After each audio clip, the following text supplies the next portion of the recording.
दोस्तों नमस्कार। अभी हम हैं रामलीला ग्राउंड दिल्ली, जहां बहुत बड़ा प्रोटेस्ट चल रहा है और ओल्ड पेंशन स्कीम बहाली के लिए यहां प्रदर्शन चल रहा है। अभी हमारे साथ हैं यूपी से आए हुए लोग, अभी उनसे जानने की कोशिश करेंगे क्या क्या डिमांड है। कहां से आए सर आप? उत्तर प्रदेश से। क्या डिमांड लेके आए हो? पुरानी पेंशन बहाल और संविदा कर्मियों को अस्थायी करना। सरकार कह रही है पैसा नहीं हमारे पास संविदा कर्मी के लिए, नहीं, देने के सरकार की मंशा गलत है। सरकार के पास बहुत पैसा है, उद्योगपतियों को देने के लिए है, लुटाने के लिए है, लेकिन अपने कर्मचारियों को देने के लिए उनका बहानेबाजी है। पैसा सरकार के पास है। जब सरकार उद्योगपति को पैसा देगी, उसका पे ऑफ करेगी, तभी तो घूम के वो चुनाव में पैसा लगेगा और बॉन्ड के थ्रू आएगा। वो बात ठीक है, उद्योगपति तो केवल उनको दिखावा करते हैं, लेकिन जो वोट है वो कर्मचारी के हाथ में है। सरकार को आप क्या दोगे जो आपको फायदा पहुंचाए? अगर वो फायदा पहुंचाएगी तो सरकार रहेगी, और अगर पुरानी पेंशन बहाल नहीं करेगी तो सरकार जो है अपने घर विपक्ष में बैठेगी। ये कर्मचारी करेंगे। उद्योगपतियों के पास इतना वोट नहीं है, उद्योगपतियों के पास केवल पैसा है, वोट केवल कर्मचारियों के पास है। फिर 15 लाख करोड़ रुपया 9 साल में कैसे पे ऑफ कर दिया उद्योगपतियों को? उनके तो लिए कर देंगे कुछ भी, उनसे तो रिटर्न लेना है उनको। कर्मचारी तो काम करते हैं, काम के प्रति वेतन लेते हैं। अभी तक 8 घंटे काम करते थे, अभी एक उद्योगपति कह रहे हैं, इन्फोसिस के डायरेक्टर कह रहे हैं, वो सीईओ कह रहे हैं कि जी 16 घंटे काम करेंगे देश का भला होगा। वो जो उद्योगपति हैं वही 8 घंटे काम करते हैं। हमारा सरकारी जो कर्मचारी वो तो 24 घंटे काम करता है। जब सरकारी कर्मचारी घर चला जाता है ड्यूटी करने के बाद, उसके बाद भी विभागीय कार्य करता है। ये तो उनका देखने का नजरिया है। लेकिन सरकार के पास ऐसे हथकंडे हैं कि उसको वोट मिल जाता है, फिर वो कर्मचारियों की, आम आदमी की, गरीब आदमी की क्यों बात ना? सरकार को कर्मचारियों ने मदद की है, वोट दिया है, बहुमत से सरकार बनाई है, इसीलिए बनाई है कि ये भ्रष्टाचार रोकेगी और कर्मचारियों का कुछ हित करेगी। लेकिन अब कर्मचारी उसे जान गए हैं कि वो दोबारा जो है हमारे साथ भेदभाव कर रही है, इसलिए अब ये प्रोटेस्ट है अखिल भारतीय कर्मचारी के आह्वान पे है। और अगर इससे भी सरकार की आंख नहीं खुली तो निश्चित रूप से सरकार को गिराने का काम करा जाएगा। प्रोटेस्ट तो रोज होते हैं, जंतर मंतर पे कल भी प्रोटेस्ट था, आज यहाँ है। हर महीने कम से कम 10 प्रोटेस्ट होते हैं, लेकिन सरकार को सेहत पे कोई फर्क नहीं पड़ रहा। सरकार को प्रोटेस्ट जो है ये उसके फर्क ही डालने के लिए करे गए हैं। चुनाव से पहले सारे प्रोटेस्ट हो रहे हैं, यदि वो ध्यान नहीं देगी तो इसका खामियाजा भुगतना पड़ेगा चुनाव में। ये वो ध्यान नहीं दे रही है हमारी बात पे। अगर वो हमारी बात नहीं सुनेगी, कर्मचारियों के प्रोटेस्ट पर ध्यान नहीं देगी, तो उसको उसका खामियाजा चुनाव में मिलेगा। 2019 में सरकार बन गई, 14 पे मोदी जी ने कहा 15-15 लाख रुपए देंगे, जो भी लुभावने वादे किए वो नहीं माने। अब 19 में भी बन गई, यदि 24 तक नहीं मानती डिमांड तो पब्लिक आप क्या करोगे? बहुत मुश्किल है। हमें लग रहा है कि पूरे देश में कर्मचारियों की संख्या 5 करोड़ से अधिक है, और 5 करोड़ परिवार मतलब समझ रहे हैं ना, एक परिवार के साथ कम से कम 5-6 की संख्या होती है। तो हमारे कर्मचारियों में यूनिटी है, ये संख्या बल के बल पर सरकार बदल देंगे।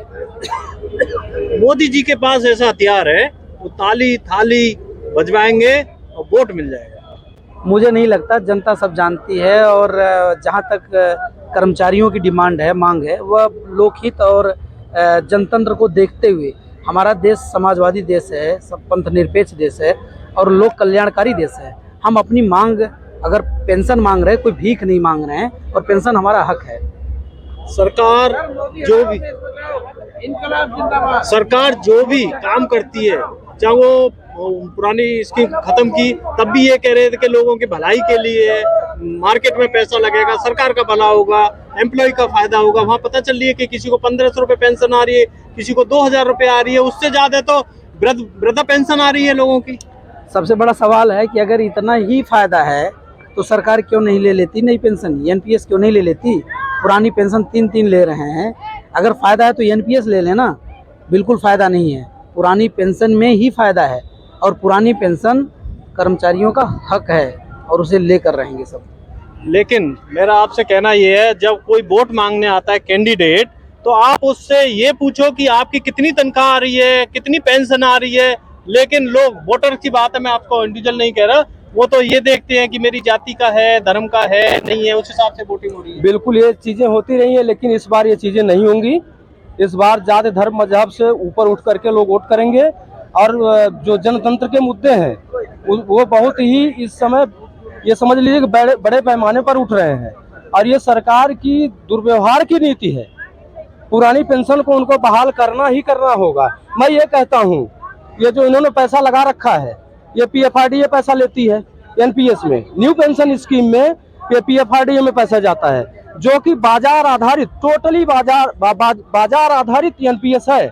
और इसमें जब ये पैसा लगता है, बाजार डूबी, पेंशन आपकी डूबी, ये पक्का है। और ये अनिश्चितता का पूरा अनिश्चितता का माहौल इन्होंने बना रखा है।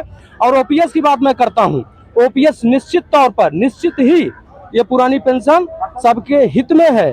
और मैं जो बताऊं आपको, इसमें GPF मिलता है, ग्रेच्युटी मिलती है, ग्रेच्युटी में निश्चितता रहती है। NPS आप जानते हैं सर, OPS में रिटायर होने के बाद आदमी को पेंशन के लिए एक पैसा नहीं देना पड़ता। पेंशन 50% मूल वेतन की मिलती है और उसके साथ साथ 6 महीने पर आपको DA के रेट्स मिलते हैं। NPS में क्या है, NPS में जो पैसा ये हमसे लेते हैं, मैं आपसे पहले भी बता चुका हूं कि बाजार आधारित है। NPS में जो भी पैसा लेते हैं, मेरे रिटायर होने पर वो 40% पैसा यदि मैं नहीं लगाता हूं उनके साथ, तो मेरी पेंशन नहीं बनेगी। और एक जो बहुत बड़ी बात है, OPS के कर्मचारी खुदा न खास्ता यदि वो एक्सपायर कर जाते हैं, तो एक्सपायरी के बाद उनको पारिवारिक पेंशन मिलती है, प्लस उनको उनका जो GPF होता है मिलता है। NPS में क्या है, NPS में आपके जितने पैसे जमा किए जाएंगे वो सब लैप्स होंगे, सब जब्त किए जाएंगे और केवल आपको पुरानी पेंशन दे होगी। निश्चित तौर पर सरकार को इस पर सोचना होगा, पुरानी पेंशन देनी ही देनी है, नहीं तो 2024 में हम लोग भी सोचेंगे, अरे भाई 4 पेंशन क्यों लेते हैं, क्यों ले रहे हैं 4 पेंशन। अब मैं तो एक पेंशन की बात करता हूँ। लोकतंत्र में लोगों की सरकार, लोगों द्वारा बनाई हुई लोगों के लिए सरकार है, लेकिन आम आदमी के लिए सरकार जो नई भर्ती कर रही है वो आउटसोर्सिंग में कर रही है। पुराने जो एम्प्लॉय हैं उनको ओल्ड पेंशन स्कीम को खत्म कर दिया है, न्यू पेंशन दे जिसमें किसी को 15 पूरा सरकार आम आदमी का नहीं चाह रही, मतलब चाह क्या रही है, पूरा सरकारी तंत्र ही खत्म कर दे। जब सरकारी सिस्टम का कोई मतलब नहीं, सरकारी तंत्र ही खत्म कर दे, सब आउटसोर्सिंग से सब प्राइवेटाइजेशन कर दे, तो फिर सरकारी नाम क्यों रखे। नहीं, मेरा कहने का मतलब है आम आदमी के लिए सरकार काम क्यों नहीं कर रही। जो 40 साल लोगों की सेवा कर रहा है, आम आदमी की सेवा कर रहा है, उसको बुढ़ापे की पेंशन नहीं दे रही। जहां 15 लाख करोड़ रुपए उद्योगपति को माफ कर दिए पिछले 9 साल में, पहले 55 करोड़ रुपया कर्ज था, अब 155 करोड़ रुपया कर्जा हो गया है। तो सरकार आम आदमी के लिए काम नहीं कर रही।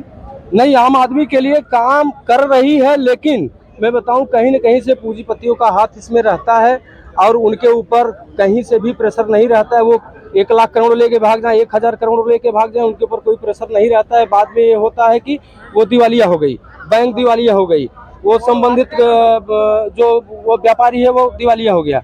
ऐसे में सरकार को सोचना ही सोचना होगा। पिछले 9 साल में सबसे ज्यादा अरबपति भारत देश छोड़ के भागे हैं। बिल्कुल भागेंगे, क्योंकि यहाँ सिस्टम नहीं मिल पा रहा है, सिस्टम बन नहीं पा रहा है, इसलिए भागेंगे, पक्का है। क्योंकि इनकी नीतियाँ जो हैं वो लोकतंत्रात्मक नहीं है।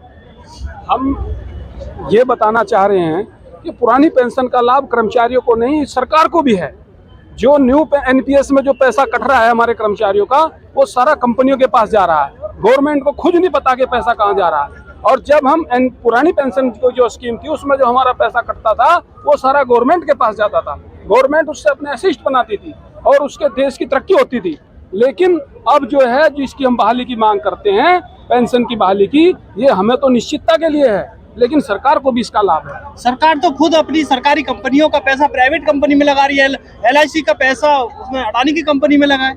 यही तो, इसी का तो हमें प्रोटेस्ट है, यही तो हम विरोध कर रहे हैं कि आप जब तक भी आउटसोर्सिंग चलेंगे, प्राइवेट कंपनी में अपना पैसा लगाएंगे, तो उसका नुकसान हमारे कर्मचारियों को होगा। यदि 2024 तक सरकार ने आपकी मांग नहीं मानी तो 2024 में आपका क्या प्लान है? 2024 में सरकार का पूरे भारत में विरोध किया जाएगा, जोर शोर से किया जाएगा, डोर डोर जाकर किया जाएगा, घर घर जाकर किया जाएगा। क्या मैसेज देना चाहेंगे अपने संगठन को, अपने लोगों को? हमारे कोई भी सरकार हो, जब उसको एक बार उसके जुमलों में हमारी जनता आ चुकी है, जब उन्होंने देख लिया, एक बार हमारी जनता ने उनको परख लिया, एक बार की बजाय 2 बार परख लिया, तो अब उसके भरोसे में हमारी जनता ना आए। और उसके पास एक आखिरी विकल्प है, वो संविदा कर्मियों को कि जो भर्ती है वो बंद करें, पुरानी पेंशन बहाल करें, और अगर ये विकल्प नहीं होंगे तो उसके खिलाफ सोचना हमारे सारे कर्मचारियों का कर्तव्य है। इनका कहना है कि आउटसोर्सिंग को बंद करें और जो पुरानी पेंशन स्कीम है उसको बहाली करें। Thank you.